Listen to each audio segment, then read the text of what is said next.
Kembali lagi bersama di diskusi titik temu. Nah, tadi Mas Abo tadi ingin melanjutkan apa yang disampaikan oleh Mas Didit. Apa yang mau disampaikan tadi, Mas? Saya kira soal hubungan antara SBY dan Megawati harus lebih ditarik ke belakang.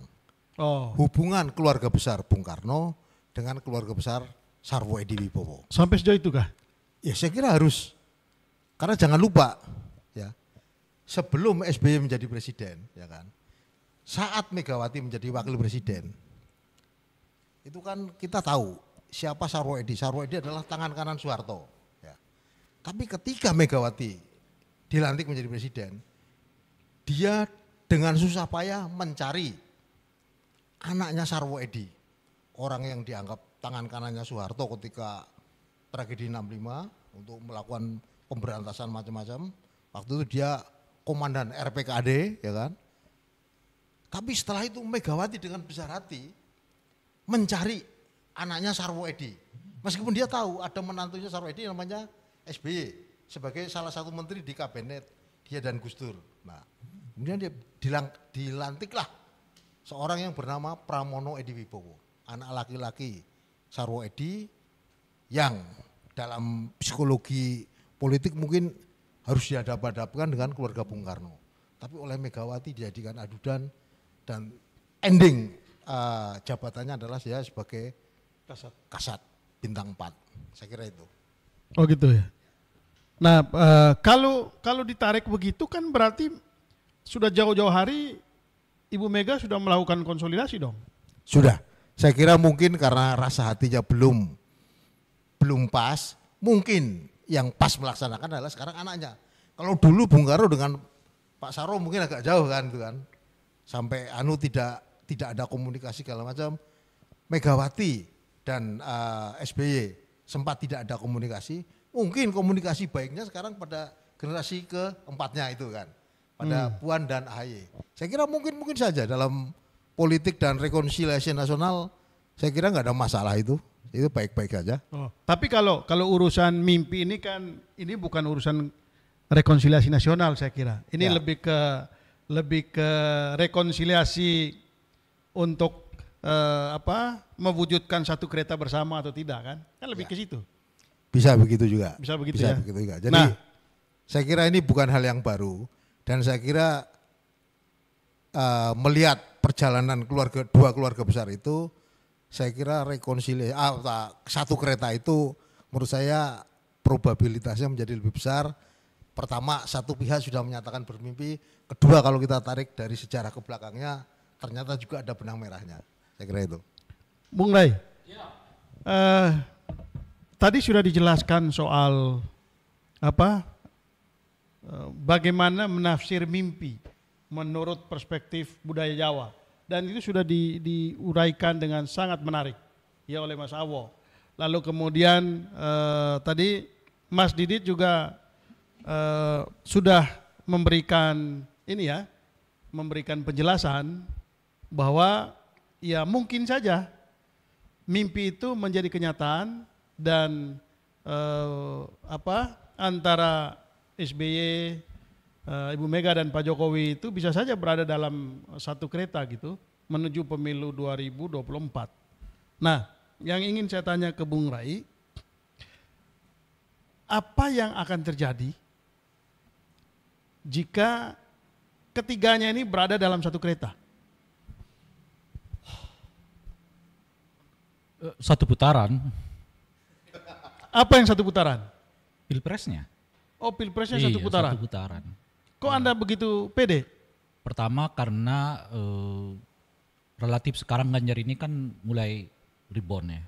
Oh, rebound. Setelah kemarin tuh. Biasanya orang yang rebound ini udah agak sulit juga dihentikan gitu. Yang kedua, kelihatan Pak Prabowo mulai agak stagnan juga gitu. Yang ketiga, kalau Anies sih menurut saya udah tertatih-tatih lah gitu kan asumsinya itu. Jadi sebetulnya kan kalau kita lihat sekarang ini tinggal Prabowo sama Ganjar lah ya, yang apa namanya tuh, yang perlu diperhatikan seperti apa gitu. Nah, jadi kalau 3 kekuatan ini masuk, artinya kan bagi sebagian dari pemilihnya AHY itu masuk ke ke Ganjar Pranowo kan. Ditambah tentu faktor Pak Jokowi gitu. Jadi kalau Pak Jokowi ikut, kan ada Pak Jokowi di dalam kan, ada AHY di dalam, kemudian ada Ganjar di dalam, ada PDI di dalam. Ya satu putaran. Satu putaran. Artinya mimpi satu kereta ini sebetulnya itu salah satu. Ya mimpi menuju satu putaran kan sebetulnya. Oh gitu ya. Mimpi mestinya. Cuma kan masalahnya bukan AHY ini mau jadi tidak bisa, apakah menerima untuk tidak jadi wakil presiden di sini gitu loh. Itu kan pertanyaannya kan. Nah kalau itu ditanyakan, saya menjawab mungkin dia akan terima karena kans untuk satu putarannya kuat.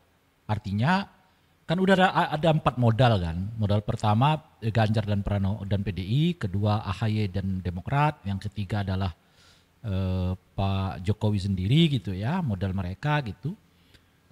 Ya tentu Ganjar PDI kita jadi 4. Kalau wakil presidennya tepat lagi ya 5. Kan udah 5 kekuatan nih gabung gitu. Jadi asumsinya itu ya itu yang saya sebut sebagai satu putaran. Kalau ia bisa satu putaran, ya saya menduga Demokrat ya siap aja ikut meskipun tidak mendapatkan wakil presiden karena punya potensi ikut berkuasa nanti 2024 yang akan datang gitu kan.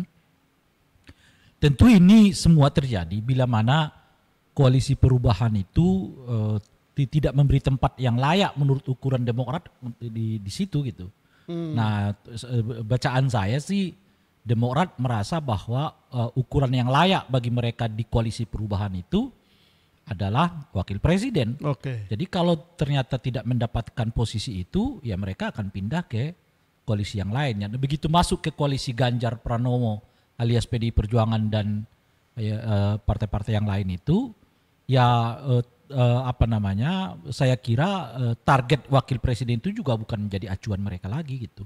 Artinya harus ada negosiasi ulang, tidak di posisi wakil presiden, ya tapi setidaknya dapat 2 atau 3 kursi kabinet nanti kalau ya yang didukung oleh AHY ini bisa memenangkan pertandingan gitu ya. Gitu. Artinya Bung Rey mau mengatakan ada target yang berbeda gitu. Oh iya. Apabila ya.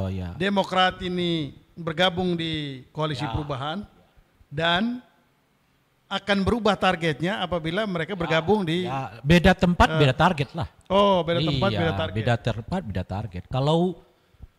Kalau Demokrat menargetkan wakil presiden di perubahan itu logik banget. Sebab kalau tanpa dia kan nggak jadi nih. Bubar kan gitu. Jadi kalau dia target saya wakil presiden deh, itu sangat logik gitu. Itu kan kayak kita lawan Argentina targetnya menang kan nggak mungkin gitu loh. Iya kan, lawan Argentina itu jangan kalah 5-0 lah kan ya kan. Ya, dapat 2 kan udah kita semua udah bangga gitu loh kira-kira kan. Kalah 2-0 kita semua udah bangga, udah happy lah gitu. Tapi kan kalau lawan negara yang bukan Argentina kita kan harus menang dong. Misalnya lawan apalah gitu ya, targetnya ya harus menang gitu. Ya gitu. Jadi objeknya menentukan kalau Demokrat targetnya di koalisi perubahan ya targetnya harus wakil presiden. Tapi kan begitu masuk ke sini ya berubah lagi target itu dan logik lah kalau kemudian misalnya target Demokrat itu di koalisi ini tidak lagi wakil presiden tapi cukup 2 atau 3 menteri gitu. Itu udah logik menurut saya. Oke, saya ke Mas Adit dulu. Mas Adit, ini Bung Rey langsung dengan PD mengatakan kalau jadi ini satu kereta sesuai mimpi tadi itu, maka ini pasti satu putaran.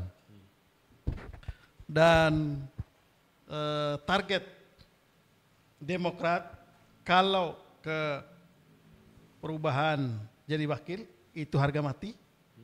Lalu kemudian kalau ke PDIP ya mungkin bukan wakil presiden. Nah, pertanyaan saya, kalau melihat perkembangannya sampai sejauh ini, apakah manuver Demokrat bertemu dengan PDIP itu menjadi sinyal bahwa sebetulnya di koalisi perubahan ini Demokrat sudah tahu bahwa calon wakil presidennya Anies ini bukan AHY gitu. Sehingga mencoba membangun manuver yang lain. Iya, kalau disebut bahwa manuver yang dilakukan oleh Demokrat untuk berkomunikasi dengan PDIP itu adalah bagian dari strategi mereka untuk bisa survive. Menekan Anies juga. Enggak, survive kalau menurut saya, untuk bisa bertahan. Kenapa harus bertahan? Karena harus dipahami juga Pak, bahwa Demokrat ini sudah puasa 10 tahun di dalam pemerintahan. Oh. Artinya logika partai politik sederhana aja. Hari ini mereka sedang berusaha, terutama yang tidak pernah menjadi bagian dari pemerintahan, yaitu dua kan, Demokrat dan juga PKS. Mereka punya keinginan yang sangat kuat juga, udah saatnya juga menjadi bagian dari pemerintahan. Di mana-mana partai politik itu punya ambisinya di pemerintahan. Ya. Jadi ketika ada peluang itu, maka manfaatkanlah sebaik-baiknya.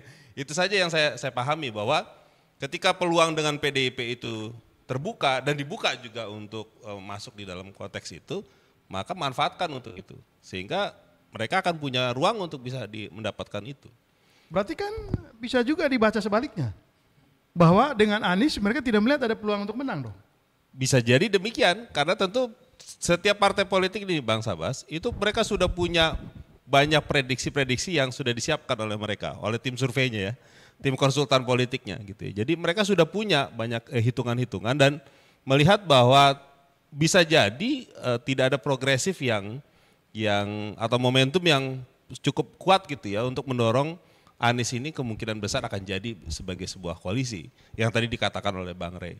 Jadi mungkin saja itu demikian. Apalagi belakangan kan Nasdem sedang digoncang prahara gitu ya. Bukan hanya satu menteri, yang menteri berikutnya juga sedang disangkut pautkan juga dengan kasus lain gitu. Jadi ini yang akan jadi makin dinamika di koalisi perubahan itu ya bukan hal yang mudah untuk bisa dicari kesepakatan.